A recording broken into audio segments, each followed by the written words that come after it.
បាទសូមអនុញ្ញាតគោរពស្វាគមន៍ប្រិយមិត្តជាទីគោរពនិងជាទីមេត្រីមកកាន់ Channel YouTube Rithi Talking នៅក្នុងវីដេអូនេះយើងបានវិលត្រឡប់មកជួបគ្នាហើយខ្ញុំមានដំណឹងមួយ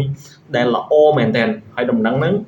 នឹងធ្វើឡើងនៅពេលឆាប់នេះហើយទាក់ទងនឹងបណ្ដាលគុណខ្មែរដោយបាទលោកគ្រីពីលុតបានបង្ហោះក៏ដូចជាបញ្ជាក់ច្បាស់ហើយពីថ្ងៃខែនៃការប្រកួតរវាងកីឡាករហាន់ពីនិងកីឡាករវ៉ាន់វឿនហើយនៅក្នុងនោះដែរ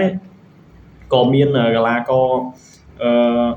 ឌីមសរុំជាមួយនឹងមហាម៉ាត់ផងដែរប៉ុន្តែនៅក្នុងវីដេអូនេះខ្ញុំនិយាយតែមកប្រកួតទេគឺគូប្រកួតរវាងវ៉ាន់វឿនជាមួយនឹងហាន់ពីបាទបើតាមការបញ្ជាក់ក៏ដូចជាការបង្ហាញ poster នៅលើការប្រកួតរបស់អ្នកទាំងពីរនេះនឹងធ្វើឡើងនៅថ្ងៃទី11ខែមករាឆ្នាំ2026បើគិតពីថ្ងៃនេះទៅប្រហែលជា7ថ្ងៃទៀតទៅ8ថ្ងៃទៀតអញ្ចឹងណាហើយឥឡូវនេះយើងមកមើលពីសមាជិកពួកគាត់នឹងធ្វើឡើងនៅការប្រកួតនេះធ្វើឡើងនៅអត់ដឹងថាជាសង្វៀនអីទេប៉ុន្តែជាសង្វៀនហងមាសបាទសង្វៀនហងមាសប្រហែលជា extreme ដែរបងប្អូនបាទប៉ុន្តែការប្រកួតនេះដូចជាមិនទាន់ដឹងថាការប្រកួតបែបលក្ខណៈធម្មតាឬក៏ដណ្ដើមខ្សែក្រវ៉ាត់អីចឹងណាអត់ទាន់ដឹងទេបាទប៉ុន្តែខ្ញុំគិតថាមកគូនេះដឹងតែក៏ក្រៅដែរបាទព្រោះយើងបានផ្អាកការប្រកួតអស់រយៈពេលជាយូរហើយតាំងពីប្រទេសកម្ពុជាមានបញ្ហាសង្គ្រាមមកឥឡូវនេះខាងកម្ពុជាក៏រៀបចំឲ្យមានការប្រកួតឡើងវិញហើយដើម្បីផ្ដល់ភាពងាយស្រួលដល់កីឡាករដែលអាចរកចំណូលបានអញ្ចឹងណាឲ្យពួកគាត់អាចមានឱកាសរកចំណូលក៏ដូចជាឲ្យបងប្អូនអាចមានក្រុមហ៊ុនមួយចំនួនគាត់មានដំណើរការរលុយធម្មតាអញ្ចឹងណាកុំឲ្យថាបញ្ហាសង្គ្រាមប្រទេសយើង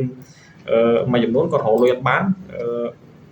អាជីវកម្មខ្លះអត់ដើរទៅឲ្យជាពលរដ្ឋគាត់ពិបាកដែរទាំងអ្នកបដាល់គាត់ពិបាកអញ្ចឹងណាហើយបើគាត់រកលុយបានខ្ញុំគិតថាល្អរកលុយបានយើងអាចជួយដល់ជាតិរបស់យើងថែមទៀតពីចំណូលរបស់យើងអញ្ចឹងទៅបាទអញ្ចឹង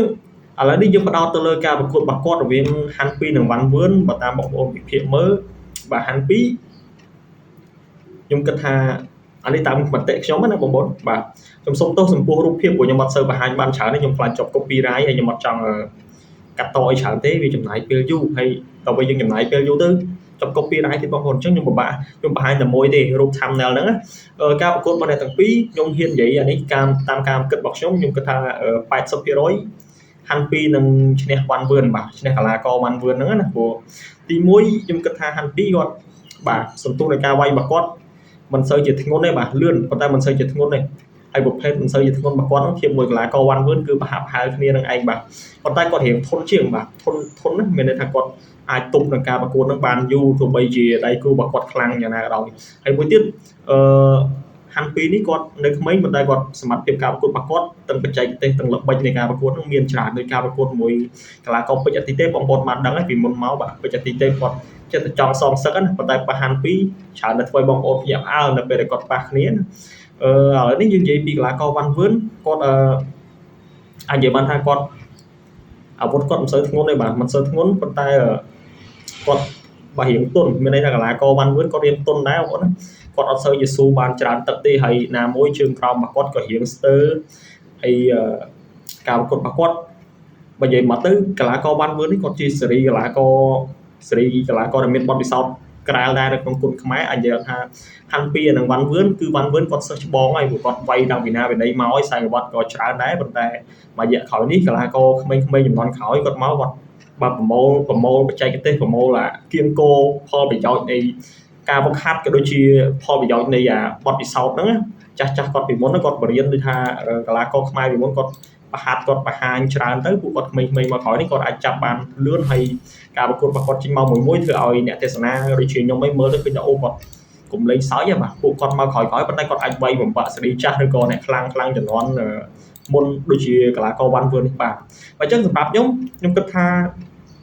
ហាន់ពី 80% នឹងឈ្នះកីឡាករវ៉ាន់វឿន 80% អាចនឹងចាញ់កីឡាករហាន់ពីមានន័យថាវ៉ាន់វឿនអាចមានតែ20% ទេចំពោះការប្រកួតនេះប៉ុន្តែការប្រកួតជាក់ស្ដែងយើងមិនអាចនិយាយចឹងបានទេយើងមានតែចាំមើលហើយតើការប្រកួតហ្នឹងអ្នកណាអ្នកឈ្នះពិតប្រាកដគឺមានតែរងចាំមើលទាំងអស់គ្នាបងប្អូនណានេះក៏ជាការវិភាគរបស់ខ្ញុំទេហើយបងប្អូនបើបានទស្សនាវីដេអូនេះខ្ញុំក៏សូមអធិស្ឋានផងនៅរាល់ពាក្យពេចន៍ណាមួយដែលខ្ញុំនិយាយទៅខុសឆ្គងអីគាត់តែយើងនិយាយបែបកំសាន្តបែបសប្បាយជាអ្នកគ្រប់គ្រងវិស័យបដាល់ដូចគ្នាអរគុណចំពោះការទស្សនាបងប្អូនកុំភ្លេចជួយចុច Subscribe នៅ Channel ថ្មីខ្ញុំម្នាក់មួយផងអរគុណជួបគ្នានៅវីដេអូបន្តបាទ